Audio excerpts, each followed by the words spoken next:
الحمد لله رب العالمين والعاقبة للمتقين والصلاة والسلام على سيد الأنبياء والمرسلين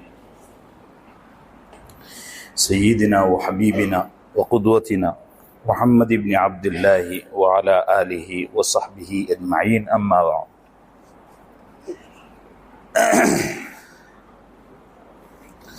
قال تعالى في كتابه المجيد والفرقان الحميد: أعوذ بالله من الشيطان الرجيم، بسم الله الرحمن الرحيم.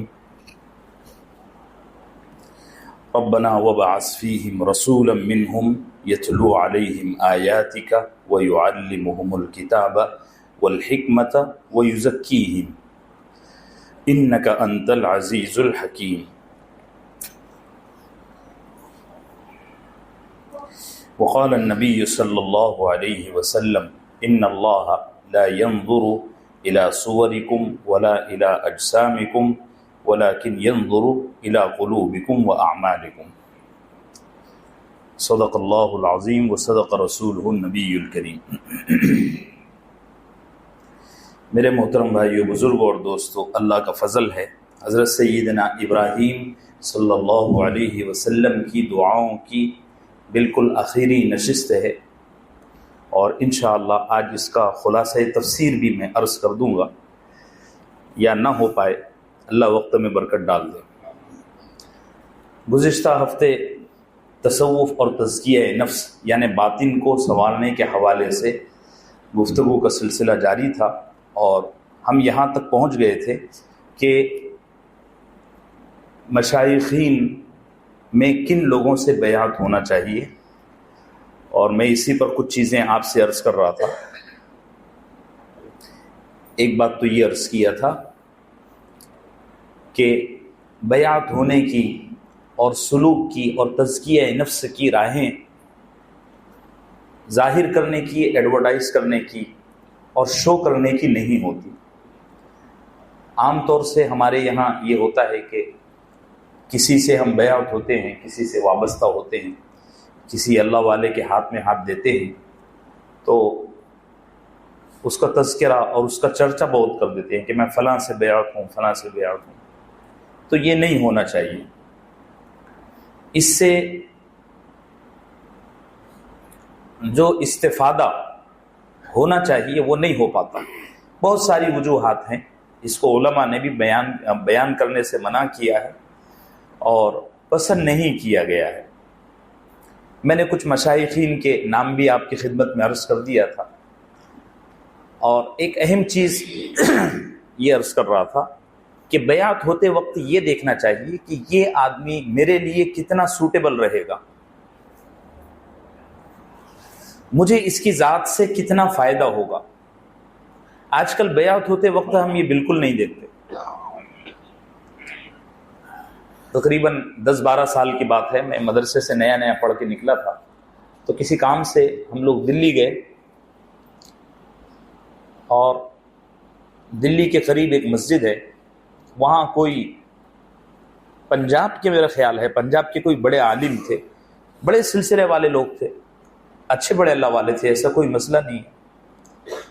تو ان سے بیعت ہونے کی لائن لگی اور لوگ بیعت ہونے لگے، تو یہ شکل ہو گئی تھی کہ لوگ جب ان سے بیعت ہو رہے تھے تو اتنا رش اور اتنی بھیڑ ہو گئی تھی کہ باقاعدہ لوگ رسہ پکڑ کے بیعت ہو رہے تھے۔ مطلب جو پیر تھے، وہ جو شیخ تھے، انہوں نے اپنے ہاتھ میں رسے کا ایک سرا پکڑا ہوا تھا، اور لمبی قطار میں اسپیکر کے ذریعے وہ بیعت کے کلمات پڑھا رہے تھے، اور لوگ اس رسے کو پکڑے ہوئے تھے۔ تو یہ ایسا اندھا معاملہ نہیں ہونا چاہیے، حالانکہ یہ بھی نہ ہونے سے بہتر ہے، لیکن بہتر یہ ہے اور صحیح طریقہ یہ ہے اصلاح نفس کا کہ جب ہم کسی سے بیعت ہوں تو باقاعدہ یہ دیکھنا چاہیے کہ یہ آدمی کی ذات سے مجھے کتنا نفع ہوگا، یہ مجھے سدھار بھی پائے گا یا نہیں۔ بالکل ایسے ہی جیسے ہم اپنی کسی بیماری کا جب علاج کرتے ہیں تو ڈاکٹر کو دیکھتے ہیں کہ اس کی ڈگری کیا ہے، خود یہ کتنا صحت مند ہے۔ بعض دفعہ یہ بھی ہوتا ہے کہ آپ کسی آدمی کے پاس اپنے موٹاپے کے علاج کے لیے گئے کسی ڈاکٹر کے پاس، وہ آپ سے زیادہ موٹا ہے، ہاں جی، آپ کسی آدمی کے پاس، کسی ڈاکٹر کے پاس، کسی حکیم کے پاس علاج کے لیے گئے دمے کے لیے، اور آپ اس کے کلینک میں جب داخل ہوئے تو دیکھا کہ وہ اتنا کھانس رہا ہے، تو آپ تو واپس ہمت توڑ کے آ جائیں گے کہ یہ خود صحت مند نہیں ہے۔ تو جب کسی سے بیعت ہو، ہمارے یہاں یہ سب چیزیں اب نہیں دیکھی جا رہی، اب کیا دیکھا جاتا ہے کہ جس سے بیعت ہو رہے ہیں اس کی کتنی کرامتیں ہیں، وہ کتنے کرشمے دکھاتا ہے، کتنے میراکل وغیرہ دکھا دیتا ہے۔ میں نے گزشتہ ہفتے عرض بھی کیا تھا کہ ایک بریلوی بھائی بیچارے بیعت ہو کے آئے، کسی وہ پونا میں ایک صاحب تھے، ان کو قتل کر دیا گیا، ابھی 2-3 مہینے پہلے کا ہی واقعہ ہے۔ تو ان سے بیعت ہو کے آئے، تو میں نے ان سے پوچھا کہ یار آپ کیوں بیعت ہو کے آئے، ان سے کیوں بیعت ہوئے، آپ کو کیا چیز ان میں ایسی لگی؟ انہوں نے کہا کہ انہوں نے ہمارے سامنے جنریٹر میں ہاتھ رکھ دیا، تو یہ چیز ذرا عجیب لگی، تو میں نے سوچا یار اتنا بڑا آدمی جو اتنا بڑا کرشمہ دکھا رہا ہے، چمتکار دکھا رہا ہے، تو بیعت ہونے میں کیا حرج ہے؟ تو بیعت ہو گئے۔ یہ سب چیزیں کوئی چیز نہیں رکھتی، یہ تو دجال بھی کرے گا۔ آپ کو پتا ہے کہ دجال ایسے ایسے شعب دے اور ایسے ایسے ڈھونگ دکھائے گا کہ لوگ اس کو خدا ماننے لگ جائیں گے، یہ کوئی چیز نہیں۔ حضرت خواجہ معین الدین چشتی اجمیری، سب کہہ دو رحمت اللہ علیہ، بہت بڑی ہستی،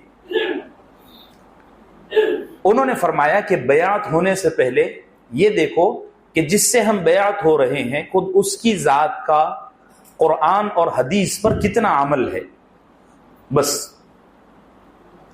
اس کی زندگی میں سنت کتنی ہے،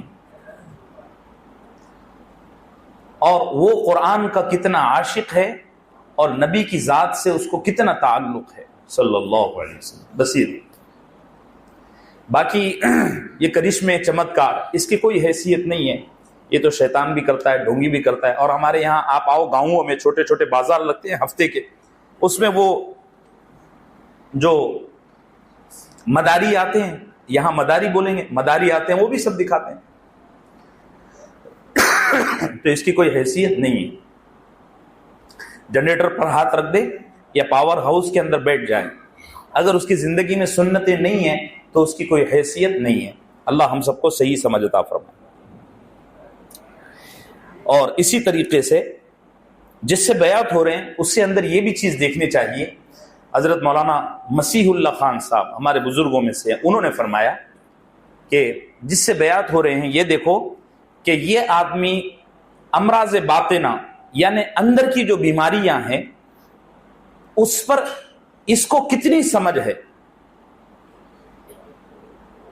جیسے ہم کسی ڈاکٹر سے علاج کے لیے جاتے ہیں نا، تو دیکھتے ہیں کہ بھئی یہ ماہر ہے بھی یا نہیں، یا مجھے اسٹریچر پر لچا کر یوٹیوب چالو کر کے دیکھا گیا کہ اب کیا کرنا ہے، ہاں جی۔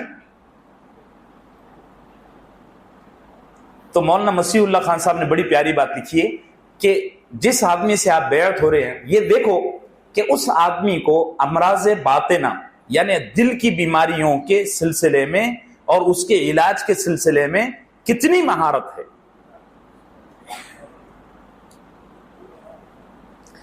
اور یاد رکھو یہ بڑا باریک فن ہے، بڑا لطیف فن ہے، اس کو پکڑنے کے لیے ساری عمر اللہ والے لگا دیا کرتے ہیں، اور یہ چیز اللہ خود اپنے بندے کے دل پر کھولتے ہیں تقوی کے نتیجے میں، اتباع سنت کے نتیجے میں۔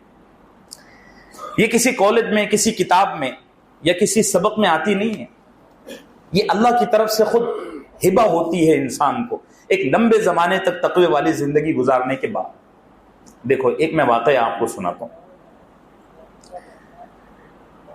ایک دفعہ ایک اللہ والے کو ایک آدمی نے، ان کے ایک مرید نے خط لکھا کہ حضرت ہمارے محلے میں ایک بیوہ ہے اور اس بیوہ کا ایک بچہ ہے، میں یہ چاہتا ہوں کہ وہ بچہ خوب محنت سے پڑھے لکھے بڑا آدمی بنے، میں اس یتیم بچے کی پرورش کرنا چاہتا ہوں، لیکن افسوس کی بات یہ ہے کہ وہ جو بیوہ خاتون ہے نہ اس کا پڑھنے لکھنے کا مزاج ہے اور نہ بچے کا پڑھنے لکھنے کا مزاج ہے. میں بڑی محنت بھی کر رہا ہوں, دعائیں بھی کر رہا ہوں, آپ بھی دعا کر دیجئے کہ وہ بیوہ عورت اور وہ بچہ دونوں پڑھنے لکھنے والے بن جائیں اور بڑے لوگ بن جائیں.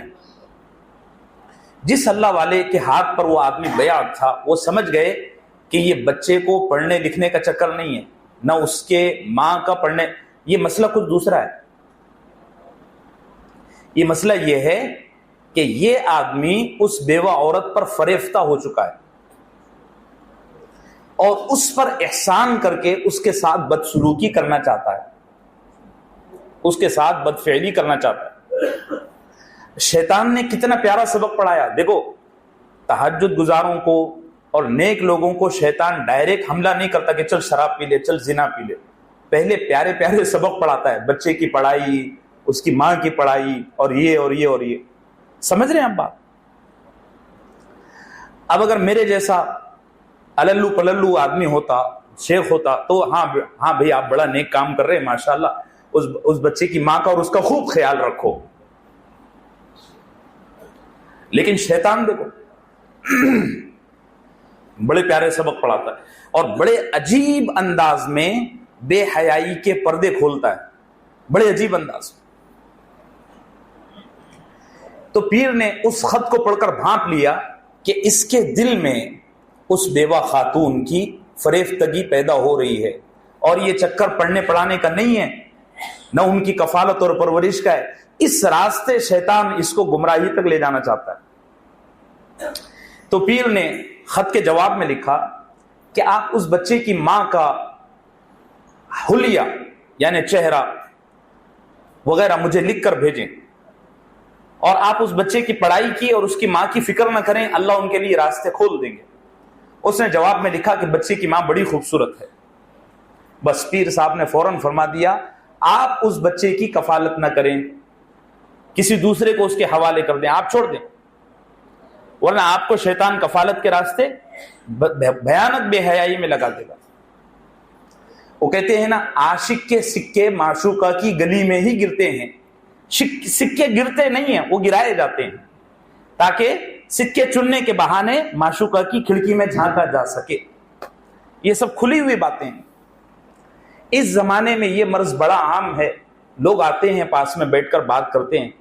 ابھی کچھ دن پہلے, میرا خیال ہے 1.5-2 مہینہ پہلے, یہ ہمارے مسجد کے جو خادم ہیں یہ بھی میرے پاس بیٹھے تھے. بیٹھے نہیں تھے, یہ اچانک آ گئے, تو مجھے ہمت ہوئی ذرا بولنے میں. ایک نوجوان لڑکا میرے پاس آیا, کہنے لگا مجھے یہ خواب دکھتا ہے, مجھے یہ خواب دکھتا ہے, مجھے یہ خواب دکھتا ہے. اور اخیر میں کہنے لگا مجھے ایسا لگتا ہے کہ مجھے نبوت کا کوئی مقام ملنے والا ہے. اللہ اکبر. ہاں دیکھو کبھی دھوکے میں مت آنا, نفس بڑا خبیث ہے, بہت خبیث. کچھ باتیں ایسی ہے کہ میں اس مجمع میں بول بھی نہیں سکتا, سب ہضم نہیں کر پاتے نا. اب اتنا حوالے کے ساتھ بولو تو لوگوں کو ہضم نہیں ہوتا ہے. اور مولانا کچھ بھی بولتے, کچھ باتیں زندگی کا تجربہ, کچھ باتیں کتابوں کا مطالعہ, کچھ باتوں کی کچھ چیزیں بزرگوں کی نصیحتوں سے کچھ سمجھ میں نہیں آتا. اس لیے بس جتنا کہہ رہا ہوں اتنا کافی ہے. حضرت تھانوی رحمۃ اللہ علیہ کا ایک مرید حضرت سے بیعت ہوا. بیعت ہونے کے وقت کیا کہنے لگا معلوم؟ حضرت نماز روزے کی تو آپ مجھے نصیحت نہ کریں. کیا کہنے لگا؟ نماز روزے کی تو مجھے نصیحت نہ کریں, پچھلے 40 سال سے میں نے صف اول نہیں چھوڑی. اب دیکھو 40 سال سے صف اول میں نماز پڑھ رہا ہے نا, تو صف اول کا تکبر پیدا ہو گیا. ہاں غرور آ گیا نا کہ تھانوی جیسے مجدد سے بیعت ہو رہا ہے تو کہہ رہا ہے 40 سال سے صف اول نہیں چھوٹی. اسی لیے کہہ رہا ہوں شیطان بڑے بھیانک دھوکے دیتا, اور یہ درد ہے. لوگ اب یہ چیزیں سمجھنے کو بھی تیار, سمجھاؤ بھی تو لوگ بولتے ہیں پاگل ہو گیا ہے. حضرت تھانوی نے فرمایا کل سے 40 دن تک آپ صف اول میں نہیں, چپلوں میں نماز پڑھیں گے. آپ کی ذمہ داری ہے ہر نمازی کی چپل صاف کرنا اور اس کو وہاں لگانا. وہ صاحب نا بیعت توڑ کے بھاگ کے چلے گئے, بولے عجیب بزرگ ہے, صف اول چھوڑ کے چپلیں صاف کروا. ہاں مذاق نہیں ہے میرے بھائیوں, اب تو تماشا ہو گیا ہے.